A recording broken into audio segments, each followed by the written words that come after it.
I'm going to spend some time giving you a step-by-step guide on how to build and evaluate a quiet title lawsuit, how to evaluate title and identify who your potential defendants are and who the claims and interests that must be terminated from a title action. I'm Darren Findling from QuietTitle.com, and let's walk through this. There are going to be no secrets here. I'm going to lay it all out and walk you through step by step on the process of resolving a title issue through either a procedural or administrative process or through litigation, which is often the way our office gets involved in these matters.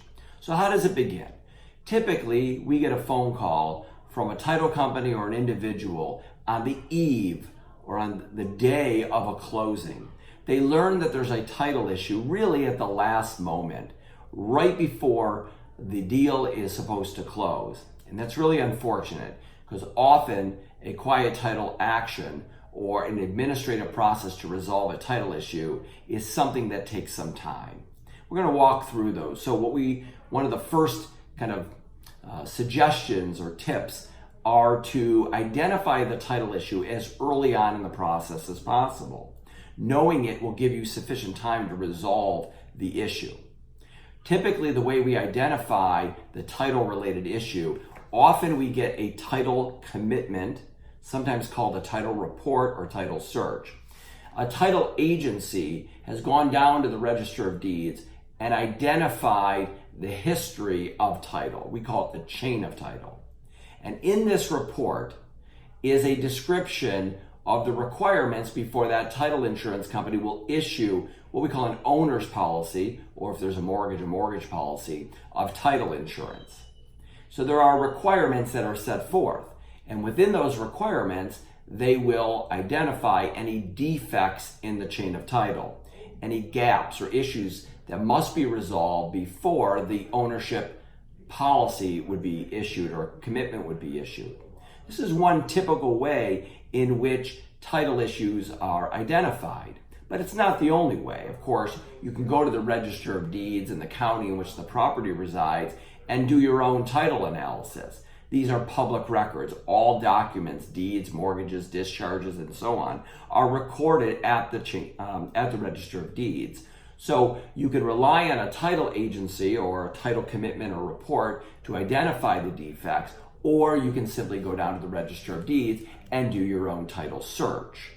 So when you have that search, we typically want people to go back far enough, and in each state it kind of depends on the requirements there, but we want a very expansive view of title so we can identify if all of the required documents have been recorded in the correct order. We're going to spend some time looking at how we build a chain of title analysis and how we map out the title for a particular parcel.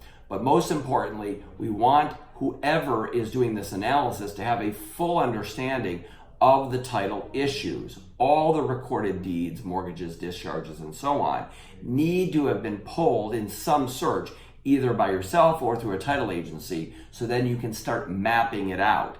Without it, you're basically guessing. And again, we want to go as far back as possible, all the way to the present, to have a full, clear picture of the title. After we've lined up all the deeds in chronological order, what we want to see is that person A has executed and recorded a deed to the benefit of person B. Person B has executed and recorded a deed to person C, and so on and so forth. This is called the chain of title. Person C would be our seller. So we want to make certain that the person that we're acquiring the property or the one that we want to make sure title is vested in has a clean chain of title. And we visually map this out. Some people draw it like I do, and some people just view it and do it by just simply viewing document to document. I like to graphically show it because it can clearly show where the gaps are in the conveyances. And of course, we're going to start with person A or entity A or people A, depending on how they own the property. But we want to see a continuous conveyance chain all the way down the chain of title. Now, what we do when we map it out is we literally draw the deeds as they have been recorded. And in this case, I started writing out John Doe and Jane Doe as husband and wife. They're giving a, let's just use as an example, a quitclaim deed. Pen is not great here.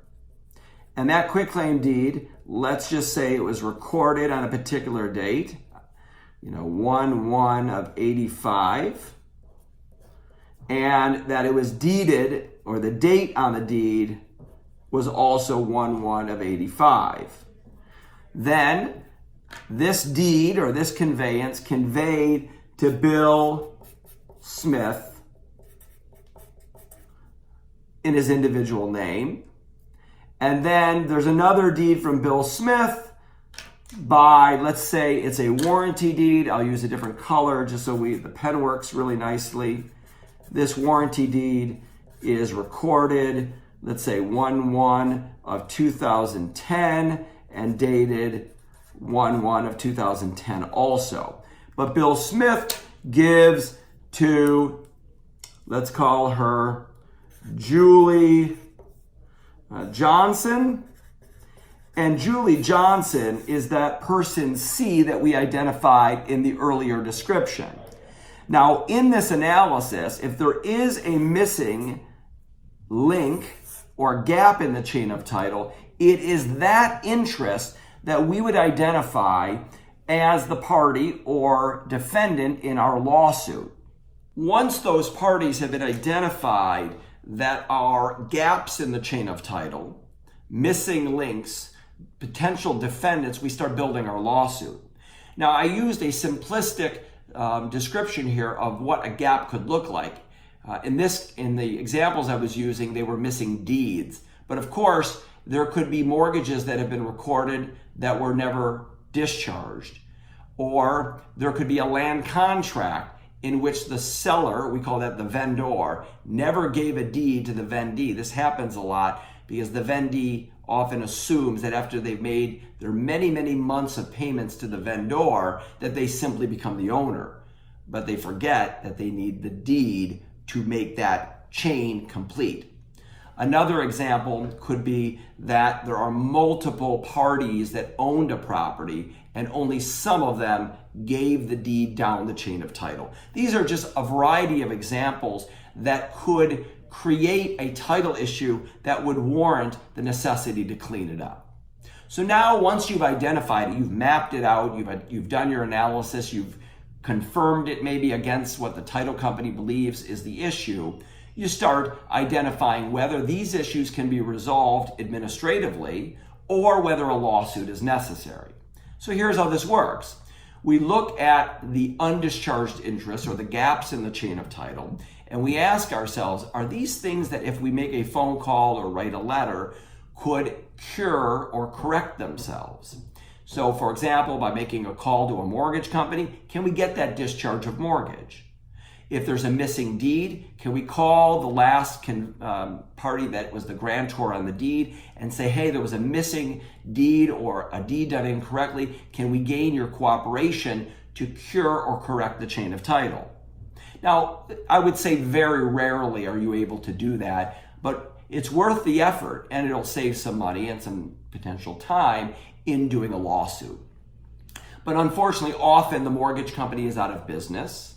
The prior interest that you're trying to remove may be dead or they have disappeared or are non-cooperative, which would warrant the need to commence a lawsuit. We call that type of lawsuit a quiet title lawsuit. The plaintiff in a quiet title lawsuit is the party who has the ownership interest, the colorable interest in title, the party that's trying to correct the chain of title. The defendant or defendants are those persons who we've identified need to be removed from the chain of title. Those are the parties that we're trying to terminate their interests. We build a lawsuit, you file it in the county, and then the lawsuit process starts. These lawsuits are not simple to do. Most lay people just really have tremendous difficulty getting through and navigating through the legal process on their own. They're generally done by experienced lawyers in this particular field. I'm happy to answer questions about this process, how you quiet title, step-by-step analysis of evaluating title, you can call me at 877-YOUR-FIRM, 877-YOUR-FIRM, or you can visit us at quiettitle.com or simply drop me a note by email. I'm happy to respond and help you out with your quiet title needs.